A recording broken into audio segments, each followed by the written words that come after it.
I think the last time I saw you was about 5 years ago at the Ideas Exchange or something. That's right. Yeah, no, we were both speaking there, and actually, I've got to say, you're definitely a man who practices what he preaches, because I can remember getting a little message from you saying congratulations on your speech and all this kind of stuff. And and if you're just joining us live, guys, I'm with Glen Coutinho. Glen is an absolute legend in the real estate industry, but I don't say that lightly. He's 30 odd years in the business. 34, I think, or 33. A long time. Yeah. Well, as Glen was just saying, we first met at an event which we were both speaking at. But the crazy thing is, and I'm curious actually to ask you this, Glen. You just said you've got an old address for me. You just grabbed my new address. Why would you want that? I'm not in your farming area, am I? I'll keep in touch with you, but I need the current one because this one you're not moving into for months. So I'll need the new one before you go. All right, I'll give it to you afterwards. Glen is a huge performer. If it's okay if I talk a little bit about your history, sure. Over the last decade, you've consistently been in the top 10 for the entire country in Australia. Yep. That's huge. But not satisfied with this with Australia. You're going to take over the States. It was top 5, but I'll stick with 10. Okay, I'm sorry. Yeah, no, it's good. So huge as far as the sales performance. You're also director of RT Edgar, is that right? I was in Melbourne. I've left RT Edgar Melbourne, and I've moved now to Beverly Hills. And this is really what I'm so curious and excited to be talking with you about this, Glen, because that's a massive move. Like something that I get really intrigued with as a coach and as someone who's really interested in the industry and seeing patterns of success is people who have either sold and then trained or managed and then come back as a salesperson, or they've changed areas and kind of had to start from ground zero again, because it's the application of everything that you've learned and then hitting it again and just seeing the difference getting started. But for me, fundamentally, a move to the States is also a shift. It's not just the same legislation if you changed states in Australia, for example, but it's new legislation, and new methods of sale as well. But you've taken the Australian, New Zealand style of auction campaigns and you're applying it in Hollywood. Yes, absolutely. We're the first to do it, and we've been doing it for a while now, and it's working really well. So it's different, but I was in Australia. I think I'd been in real estate for 35 years in Australia, in Melbourne, in Kew, Hawthorn, Canterbury. There's a lot of people who I'd sold houses for 6 or 7 or 8 times, family, brothers, sisters, uncles, aunties, the whole lot, and had a fantastic business. I had a database in Melbourne of about 35,000 people that I knew intimately. And we had 3 offices in Hawthorn, Carlton, and Doncaster. So we had a great business. I had some great partners there, and one day I came in and said to them, I'm leaving, and they thought I was crazy, and they're probably right. But I left because I've got 5 children, 2 boys, 13 and 15, that want to take it to the next level in music. Yeah, I remember reading that. Yeah, so the 13-year-old and the 15-year-old wanted to come to LA and actually launch a musical career. Yeah. So, which I thought was stupid, to be honest. But mate, what a place to do it. So we decided to come and try it out for a little bit, and we went and stayed in Beverly Hills. I probably should have put them in Compton because I got really comfortable in Beverly Hills. And about 4 or 5 months later, we realised that they weren't coming home. This was going to be home for us. So I sold down some shares in RT Edgar, and I bought into Harcourts Beverly Hills, which had a fantastic couple, Alex Duke and Diana, who were the owners. And then I took on another couple of partners from a big agency company called The Agency. And the 6 of us started with my daughter, Brooke, who's a partner. And we started this little business with 6 of us. And I think now we have 52 agents working for us. Wow, in 12 months. 12 months, yeah. So 52 headaches, but we've got 52 agents that work for us, and we're out hunting. Incredible. We're the only agent in town that's offering the auction system properly and the platform, which is great. And it's moving well. So this is really interesting to me. There's so many pieces to this, but I remember when we talked last time, you're it's not about houses, it's all about the people, but obviously family comes first. And normally it's the parents who uproot the kids and say, hey, we're going here, you're coming with us. But it sounds it's the other way in this case. Other way around, yeah. I was outnumbered. The 5 kids were going without me, so I had to go. So just out of curiosity, how do we, what's the, what sort of music and how do we find I your would kids? say, so it's Mason Coutinho and Jules Coutinho. Yeah. They've got some stuff on Spotify. If you search them, their name pops up all over YouTube. Mason, Mason, Coutinho, and then Jules, Julez. Yeah.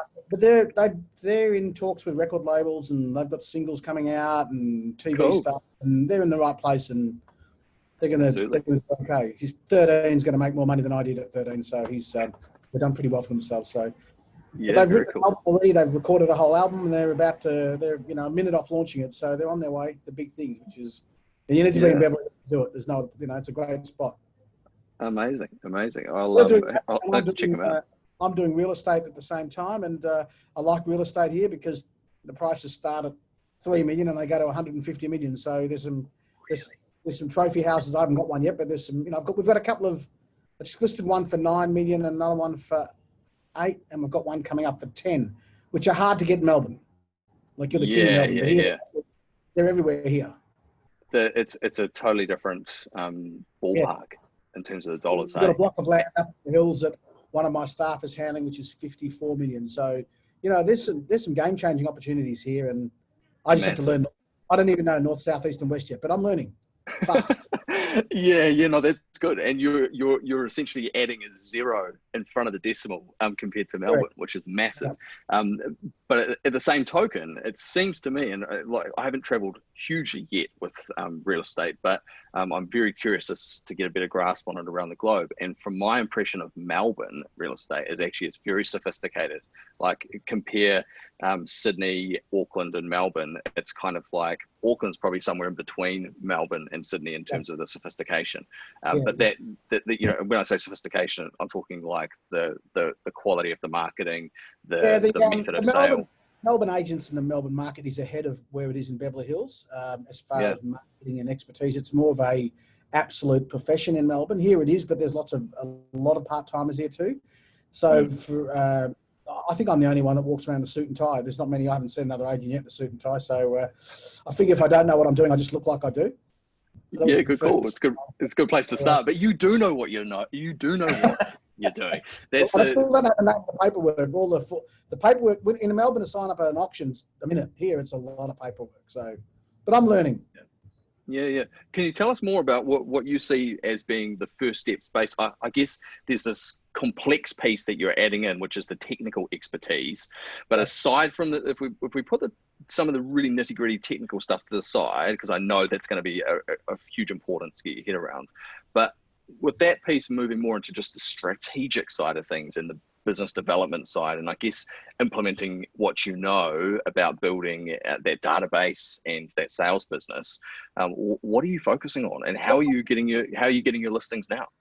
So basically, when you come to a place like this, you don't, and I'm used to knowing everyone in town, so I could get a listing at a coffee shop in Melbourne, right? So here I had to come and start again, and the first step is I thought I have to just act like the mayor, and went round. I walked to work most days in my suit and tie with my bag, Harcourts bag. I've got Harcourts branded car, stopping at the banks, lawyers, doctors, coffee shops, all the shops in the area. I've met every single owner, met every bank manager. If I met somebody today, they got flowers this afternoon. I met somebody 2 days ago. There's chocolates waiting at their restaurant for them.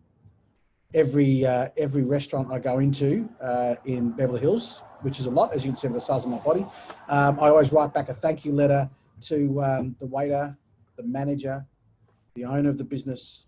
So I'm pretty strategic like that. If I go into any shop or restaurant, they'll get a thank you letter the same day or the next morning. Wow. So every person I meet gets a thank you letter, a card. I met 4 ladies the other day who are all well-connected Beverly Hills women. They all had flowers delivered that afternoon. Gets people talking, building a profile. So actually, I sold a house for $4 million, and the agent that bought it was an agent representing somebody. She got flowers and her kids all got presents. And she said, I've been buying houses 15 years in Beverly Hills. No other agent has ever sent me anything. You're the first. So just getting that mindset. Meet somebody. You know what's interesting? I thought that a really interesting piece of this conversation would be about, the Australian method, kind of penetrating into an entirely new marketplace. But actually, the reality of this is it comes right back to that people. It's the people business. Yeah. And ladies and gentlemen, I can tell you, nobody does it like Glen does. So let's just peel this back, because this is no exaggeration. How do you actually do that? Because it's not like you've just met someone in the restaurant. Boom, sweet. Are you taking a note down? How are you remembering the name? There's a guy down the restaurant here, and he said, I got talking to him, and we were talking about kids. He's the waiter. I got his 4 children's name just in the conversation, wrote them down, and I dropped off the package with gifts for each child the next day. He said, I've been here 30 years, never had anything ever. He's going to ask me my name. And he recommends me all the time, and it builds my profile fast. So I just do what I do. I did this in Melbourne for 30 years. I mean, I just met a guy the other day. He's a Dodgers fan, and he got a Dodgers hat sent to him, and try and look for something special about that client, and then send them something little, one of my clients' daughters just got a job as a doctor, and she got some flowers, and I've had a badge made up saying Dr. Jones on the badge, and all those little, just nice 1%ers, little touches for people make it. Hey, let's be real. This is not 1%ers. This is 0.1%ers. Yeah. Yep. So I mean, if we bought a car here recently, the guy got a thank you letter, chocolates, flowers, a hamper delivered. He got presents for his kids just because I bought a car for him. He doesn't recommend anyone but me, Yeah. Can I ask you, you've got experience not just as the person who does this, but also in training and developing others. Yep.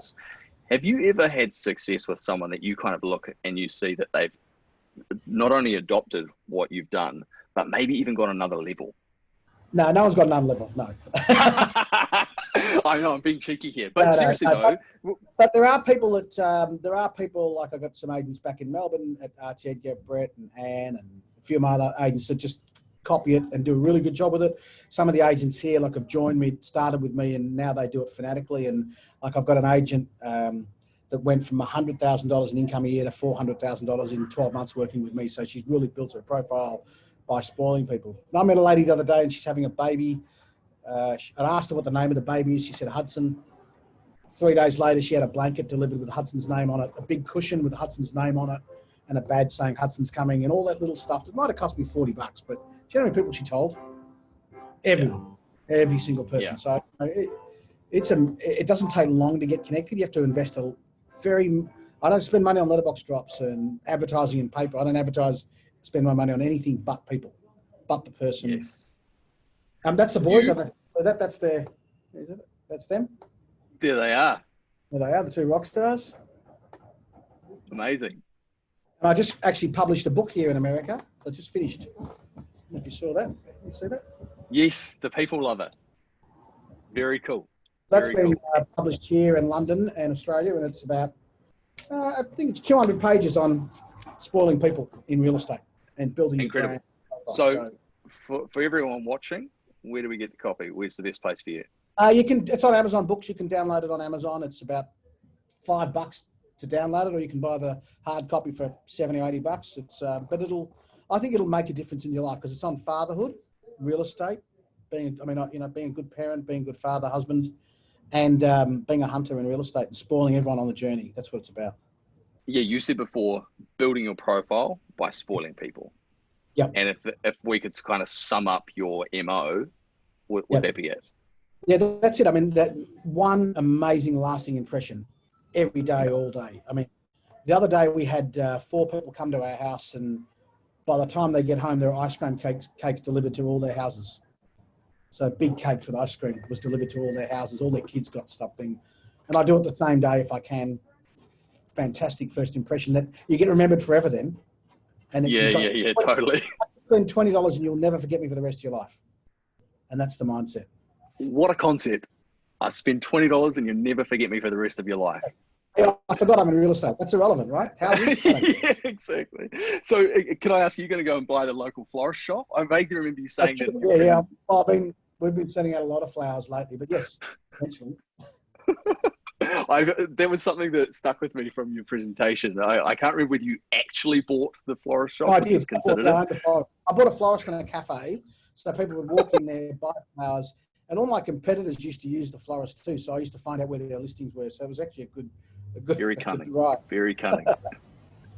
So could you, would you be against kind of just unpacking some of the key elements to actually implementing this strategy of, building a profile by spoiling people, creating that real lasting impression? Because I already in my mind, I'm imagining, right, how would I implement this? And I'd rather just learn from your experience. So what are the key things you need to do this successfully? When you're meeting with somebody, it's a question-based meeting, and I make sure I get all their details. Like, it's almost like an interview, but I want as much information about that person as I can. And I think that's the first step. Wife's name, football side. I mean, in conversation, but I will remember their football side forever. So, and I could ring them and talk to them about football. Well, because you're a Blues fan, right? Fanatic, crazy. Can you see that? That's how a client looks in my phone. Yeah, brilliant. So you put in the notes everything, or in the company type part of it, their birthday, kid's birthday, etc. Yep. So then how do you surface that information though? So it goes into my diary. It's a big day today. Look how many birthdays I got today. Man. So is that your call list, or what do you now do with this? Most of those will get. Some will get a text. About 5 of them got flowers. 1 of them got chocolates, and the rest got text, because it depends on how well I know them. But it's not always that big. Like tomorrow, there's 4 birthdays. Yeah. And I had a lady ring me the other day. She got flowers for her birthday 31 years in a row. I had a guy got some flowers last week for his wedding anniversary in Australia, and that was 27 years straight. Don't miss. Yeah. Can I just say though, Glenn, like thinking about this, there are lots of different sorts of businesses and business models, but because of what we do with real estate, the actual transaction is such high value that you can, I get the feeling you do this out because you just genuinely enjoy it. Like I can see the way that you respond because you love their response, but it actually makes business sense, because the difference between perhaps if you're selling, I don't know, paper versus actually selling property is that the dollar value of the transaction is that not only is this a wonderful way to do business, but actually the return on investment must be massive. I mean, I can sell somebody's house and get a $90,000 fee. $1,000 got to be spent on that client to spoil them. And I look at it long term. Like the house I sold last year in Kew was $3 million. The fee was $90,000, and she got flowers every year for 30 years. It was worth the investment, right? It just had to wait 30 years for it. You have to play the long game in real estate, a long game. And that's so if I can summarize so far in terms of the tools and the techniques you use to actually implement this, when you're meeting people, it's question based. I think that's a huge point, by the way, guys. It doesn't matter whether this is meeting someone for the first time, just in casual conversation, or you're at a listing presentation. He who asks the questions actually really leads that conversation and leaves people with a feeling like, oh, he really was interested in me. He cares about me. I do slip into obvious questions. Where are you living at the moment? Are you thinking of selling? Do you have an agent? Do you have any relationships? I'll slot those in throughout the rest of the conversation. I always meet people face to face. I try to avoid too much phone conversation. So let's have a coffee, and people open up very quickly over a coffee. But I've got a house that I'm chasing, which is about 30 million here, and I've got another one that's about $800,000. If you put those 2 people in the room, there is no difference in the service. None whatsoever. Yeah. And then in terms of what you learn from that, some of those really key things, and if you could perhaps sum these up, but just what I picked up already, things like sports teams, birthdays, other interests, wedding anniversary. There's a guy at the end in Beverly Hills here that stands on outside a jewelry shop. His name is James. I stop and say hello to him most mornings when I walk past. I buy him a coffee every couple of days. He said to me, I've been standing outside this shop for 10 years. It's the biggest jewelry shop in Beverly Hills. You're the only person that knows my name. Guess who he recommends everyone to me. Outstanding. So, this is... even, and it's a bit sensitive, but, when people pass away, like I sent out a message yesterday to a family, 6 children, to say, hey, 10 years ago, it was the anniversary of your dad dying. I'm thinking of you. His football side still sucks, but I'm thinking of you because I know he's a supporter. And all the kids said, look, we completely forgot. We're so grateful that you remembered. And, I don't want to think out of it, but, I sold their house when he died. So why would I forget that date? I know the date he died. I know Dad's birthday. On Dad's birthday, they all get a message again saying, hey, it's Billy's birthday. sure he's thinking. I'm sure you're always thinking of him.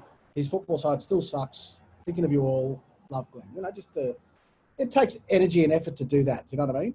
It does. But you know, they ring me in tears, saying, "Oh, we forgot again. We forget every year. If it wasn't for you, Glenn, we wouldn't remember it." You know, so those.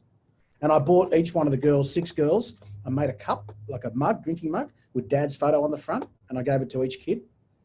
And you know, and my photo on the back, of course, so they don't forget me. But they've all kept it. They've all kept it. I'm in all their cupboards. This really is extreme. You know, like I've heard the concept of, you know, writing a few thank you cards in the morning, and people go, "Oh wow, that's amazing what that does." But this is like far further than that, because you really actually you're asking questions, you're thinking attentively, and I think you haven't explicitly said this, but it seems to me you're kind of that importance of family to you is actually seems to be pervasive in the way you approach this, because you're not just interested in them or even the fact that it was whatever the guy's name was that passed away, but you're actually interested in the kids, and somehow you're now you know those are now the people that you're engaged with. Yeah. But you're still tying it back into the memories of the father. And I vaguely remember from your presentation talking about how I think you gave like sports match tickets to the kids or something rather than to the father. Yeah, I always give it to the kids because they take Dad with them, and that kind of cements the relationship with the parent. And parents will text me and go, "Well, I had quality time with my son, and thanks to you." So I try and specifically find things like that because I know what you do, mate. So it makes such a difference. And you know, like there's a couple of hairdressers in Beverly Hills, and every time I go in there, I deliver flowers and chocolates to all the staff. And I've had 3 listings come out of that because somebody walks in and says, "I'm selling my house. My wife shoots me. I'm leaving my husband." I get a phone call, "Come here right now," from them. Even all the concierge. So there's 7 great hotels in here: the Beverly Hills Hilton, the Wilshire, you name them, right? I know the concierges on every door. I know their first name. I know their birthdays. And when somebody famous turns up, they say, "Glenn, turn up. Samuel Jackson's here." So I just turn up. Oh, g'day. Wow. So I've got the one perhaps culturally slightly different thing about the way that the States operates, from my understanding, versus, you know, Australia and New Zealand, is that kind of tipping culture. So how does this fit with that culture of tipping? Is this something that you tip and do this, or is it just kind of? Yeah, I always tip. Yeah. I always send you know, if somebody flicks me a good listing, or a lead, I'll just go and give them $50 and just, you know, they remember it pretty quickly. So. Yeah. It's okay. People used to it pretty quickly. Yeah, the other piece to this, so you're capturing that information, you're just saving it with your contact in the phone, but do you then have a step that then takes that information and someone else helping you with that? I use Top Producer, a database, which is an American system. Yep. And Top Producer records dates, anniversaries, birthdays. My daughter is one of the partners in the business, and she's worked with me for 8 years, so she'll enter everything into the system. My 14-year-old and 15-year-old sons help me too. They put business cards into my phone, drop off packages on the way to work and school. Everyone's in it. We're all in it together. And there's going to be just like a little, that's the right word. There's going to be a little credit here with contact information for you on the back of their first album. Oh, yeah. Absolutely, 100%. But like, I mean, I've sort of embraced the social media market. So we've got, I post on social media every day without fail, 7 days a week, 365 days a year. Facebook on both pages. Instagram, I've got 2 Melbourne and USA page. LinkedIn, Twitter, WeChat, and TikTok every day, 7 days a week without fail. 20 minutes of my day is social media, and that's it. I don't read. I would never read your stuff. I just put my shit out there. Yeah. Before 8:30 in the morning, I put my face in front of 500,000 people. Yeah. 500,000 people see my fat head every day by 9 o'clock. And it just you know, I had a guy just list a house with me. He said, "Oh, you've been chasing me for a while, Glenn." He said, "I've been following Instagram." And he said, "Everything you do is successful. I want you to sell my house." Done. Yep. I didn't have to ring him. I just posted every day. And I make sure my clients follow me. If I meet you, give us your phone, click, follow me. I'll follow you. Done. Hang on. Whoa, just 1 second. Give us your phone. Yeah, absolutely.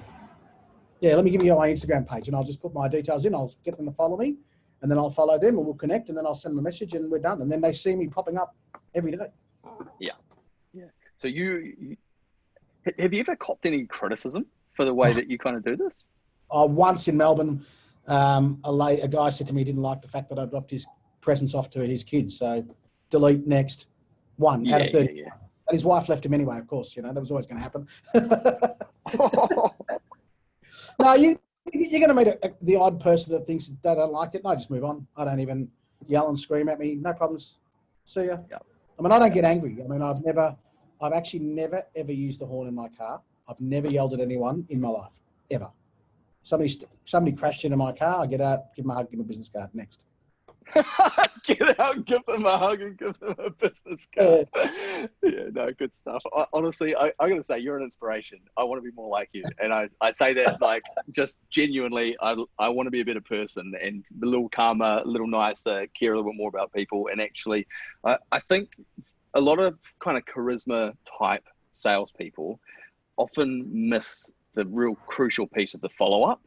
Because sure, they might create a great first impression and they really clicked, and then it was the last thing that ever happened. Yeah. Where's the thank you? Where's the follow-up 6 months later? How are you? You're moving to the house. Oh, you had your baby. How's it going? I had 2 clients announced in Melbourne yesterday that they were having a baby, and both of them have had stuff delivered already, like the same day. I had a guy ring me for a listing in Kew here, and he rang me in LA, and I had a package on his doorstep in 45 minutes from here before the local agent returned his call. Amazing. And that's from LA. He said, our job's yours, forget it. I'm not even going to talk to you. So we've got 2 key little parts to this strategy so far, aside from obviously asking the questions and taking the interest, into the phone, export and everything into whatever database you're using Top Producer. What about the other piece to it? You've got your ritual where you're up before 8:30 in the morning, you're on 8 social media places, but do you structure a bit of time out in your day where you're just nailing through the texts, the chocolates, the flowers? Tell me a little bit more about that, please. So I'll get up, generally go for a walk, 40 minutes, stop for coffee. When I stop for coffee, I shoot out all my messages, do my social media. That's done. Then I walk home, shower, dress, walk to work, walk up and down the streets, walk up and down Rodeo Drive. I love that. Meet a few people, shake hands, then go and sit in a cafe. I don't go to the office. I've not been to my office for nearly 3 months. I go and sit in a cafe outdoors where I can plug my phone in. I park my car out the front, which has got Harcourts on the side, little blue Mini Cooper. And I sit, badge, cert, plug my phone in. I make 30 calls a day still, 6 days a week, not negotiable. After I make my 30 calls, I go home. It just happens, you know. And 30 calls a day, it's 180 calls a week. That's it. I mean, I'm 55. I mean, when I was, how old are you? 20? When I was early 20s, I was working with James Tostovan, a good mate of mine. We were 100 calls a day. In the office at 5:30 in the morning, on the phone by 7, 100 phone calls a day, 6 days a week. We're too old now. Probably down to 20. You know what's, that being said, man, 30 calls a day, I reckon that's 1% in the industry.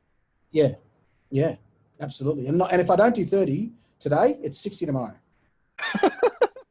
And nobody tells me that. I have to be hard on myself. You have to have that military discipline. And if anyone can't make it in real estate, it's because... Is that your personality? Have you always been that way? Yeah, I'm a no excuse guy. I'm not that guy that says that my phone died. You know those people? I've got 3 phone batteries. No, the guy says, sorry, I couldn't call you, my phone died. Ran out of battery. I've always got 3 full charged batteries in my car. 2 phones, 3 fully charged in my car, 2 in my wife's car. I mean, I'm locked and loaded. There's no excuse. No excuse. No. Car breaks down, catch the bus, whatever. You know what I mean? Don't be late. I mean, you have to have that mindset in real estate. There's no other mindset that works. And even if you're really bad at real estate, if you make 30 calls, no matter how stupid you are, you will make it. You'll make it if you just make the phone calls. Even if you don't do all the little things that I do, you won't build a repeat. I'm building a repeat business, a business that chases me. Yes. And at the moment, I'm getting chased. That's what I want. Yeah, no, I love it. Love it. I'm building a repeat business. The business is chasing me. Brilliant. Yeah. Yeah. And I've only been here a year. Exactly. Imagine I know more town than most agents already. I feel like, coming in with your experience, work ethic, and kind of MO, you're basically, you're the mayor now, right? So you've gone out there, you're creating that effect. But I can imagine that when you're a known quantity in your old marketplace, here you're an unknown quantity. Yeah, look, plus you're bringing a foreign concept largely as far as like the auctions as a method of sale. I would realize, I mean, you got to know where you are in life. I would have come here last year and be totally overrated because this great agent, but I don't know anyone. If you don't know anyone, you've got to get connected. So it takes a while to get going. So you got to go back to do what I was doing when my first day in real estate was just pounding the pavement, walking around the streets, shaking hands, kissing babies, no different to a politician, or better than a politician, full of shit. But anyway, that's what it's about. And I find that in getting out and spoiling people makes a massive difference. There's a homeless guy that lives up the road and he runs around with this big blanket on his shirt, big blanket. He walks up and down Beverly Hills all the time. And he always asks me $5. I gave him $5 and I said, I'll do a deal with you. I'll give you $5 every time I see you, but I'm going to get you a blanket with my phone number on the back and Harcourts. So I bought him a blanket and it's got Harcourts. And he walks up and down the street with my name. $5 every time I see him. That's the deal. That is so good. Honestly, it's so good. So have you got any other stories like that, which is like really unusual, but like interesting things that you... Yes. So a week ago, I delivered 10 big chocolate cakes in Melbourne and 10 here. So 20 beautiful round chocolate cakes with my face on it in a suit and tie to lawyers, doctors, and people are ringing me, wow, we just got your cake. That's so nice. I'm just licking your face. I've always wanted to just licking your face. So it's always got my branding on it, and just get your name out. Yeah. If I make some money, if I make 10 grand, I'll take 1,000 of it and say, right, I just made $10,000. Let me take 1,000 and spoil the You're having fun with this, eh? This is brilliant. Yeah. So, and I do it on the same day. So all of a sudden you hit 20 people with a cake, gets delivered by a young guy here, and everyone starts talking, blows up your social media, blows up everything. You can blow up fast. Guys and girls watching this, I challenge you to do something similar. Just have a play with this, and I'd love to see the results. This is, it's entirely possible for anybody to do this. It's just highly unlikely that they're going to do it to the extent that you do. And I know you're very generous kind of sharing your strategy, but I guess you and I both know that just because you've got the strategy doesn't mean that anyone else is going to execute it. But certainly love to have feedback from it. And another thing that I'm curious about, because I get this occasionally, especially like provincial towns around New Zealand, there's smaller marketplaces. The last time somebody did an auction was last year type scenario. Going into Beverly Hills, is it a little bit like that? Obviously, it's not provincial at all, but in terms of the foreignness of that concept, or is auction already established? No, Harcourts did 1,300 auctions last year in California, but not many in Beverly Hills. Now we'd bring it into Beverly Hills. What would that be as far as a percentage of that local market? It wouldn't even be 1% of the market. It's tiny. But, okay, yeah. But we're bringing it to Beverly Hills, and it's working. We've got boards up, signs up. We've got 9 agents with Harcourts branded cars, and everyone in our office wears the blue tie or blue scarf. So there's 50 agents walking around in blue. No other agent does that here. So we really are coming with a you definitely. You're noticeable, memorable, and you're different, without question. We park our cars specifically outside our competitors' offices. All day. You are one cheeky bastard, eh? I love it. All day. Oh man. So I guess a lot of people in a marketplace like that would just stick with the status quo. Clearly that's not even on the agenda for you, but can I ask, when it comes to people making a really massive financial decision, and I'm assuming there's investment into marketing, there's everything that's associated with the auction campaign, how do you approach, I guess, that conversion piece? Because it's almost like a religious conversion, it's a belief thing. If the owners believe this is the right method. Same in Melbourne. List it first, get the job, and then go back and get the marketing in the second meeting. So key. Can you walk us through that a little bit? The one I just listed for this lady, it's $8 million. And she wasn't sure about the auction system. I said, why don't we just list it privately, see how we go? Listed it privately, delivered flowers, chocolates, baby presents, the whole lot. 2 weeks later, sat with her and said, I think we should roll it into an auction. She goes, I'll do whatever you tell me. Done. Yeah. Competition was all gone, taken out of the picture. Yeah. I missed one here not long ago. I missed it to another agent. 5 agents in, I missed it because I didn't know anyone in town. He gave it to the other agent. Everyone gave him an earful. He made a mistake. I sent him and his wife some flowers to say, look, I'm sorry I missed out. Maybe next time. And he said, you're the only person that's ever done that. He said, I only gave the agent 14 days. You're getting it back. How good's that? Because I lost. I'm the best loser in town. Yeah. And it turns out you end up winning. Yeah, always. Get on well with my competitors. If you're going to use that agent, look, I always say he's the best in town, use him. I had a presentation that I got, the house up here I got in Bel Air for 4 million. And the conversation was, so Glenn, how many houses have you sold in Bel Air? And the answer was, not one. Want to be my first? It's hard, you know, like in Melbourne, I'd have 50 sales and the other agents would have 40 sales. That's a big shift. Yeah. I've never sold a house in Bel Air. How about that? But I've been doing it 38 years. So I think I know what I'm doing. And he said, well, you're on time. The other agent was late. He said, I did a pre-listing kit, a text confirming the appointment. I was 15 minutes early, a follow-up text after the first appointment, a letter in the mailbox after the first appointment. Turned up in a suit and tie and cufflinks, and he had a suit and tie and cufflinks on. I'm done. No experience needed. Totally. Well, let's just reframe it slightly. You are experienced. You may not necessarily have the track record in Beverly Hills, but you know it clearly shows in terms of how you actually do the business, and that's what people are buying. They are buying your experience, not necessarily just that in the area. But building that slightly further though, and just remembering some of the key points already. You know, you're winning the business first, rather than going in there and trying to convert them to auctions and win the business at the same time. Anything else that you can add? Because I guess that doesn't just apply to auctions. It applies to a few different things potentially. Same process. I mean, here, if I list a house and it's open 1 to 2 o'clock, the owner gets a phone call at 2 o'clock on the dot, not 2:01. 2:01 is late. Most agents do it at 5 o'clock end of the day. Secondly is that 6 days a week, my sellers, phone call every day, 6 days a week, written report at the end of the week. Just some basic disciplines that I've grown up with. I don't know any better. So if I've opened your house from 1 to 2 and it's 10 past 2, I've stuffed it. Too late. So, you know, I'm in the zone. I'm in the zone. Nice, mate. Nice. Can I ask, who were the influences in your real estate career? Who did you learn from? Who are the people that you look up to?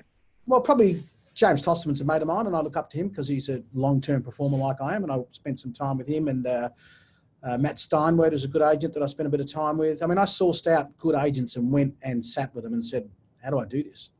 And they gave me time, and, you know, we become friendly competitors along the way. But, you know, you've got to source out your competition. You've got to know your competition. Yeah.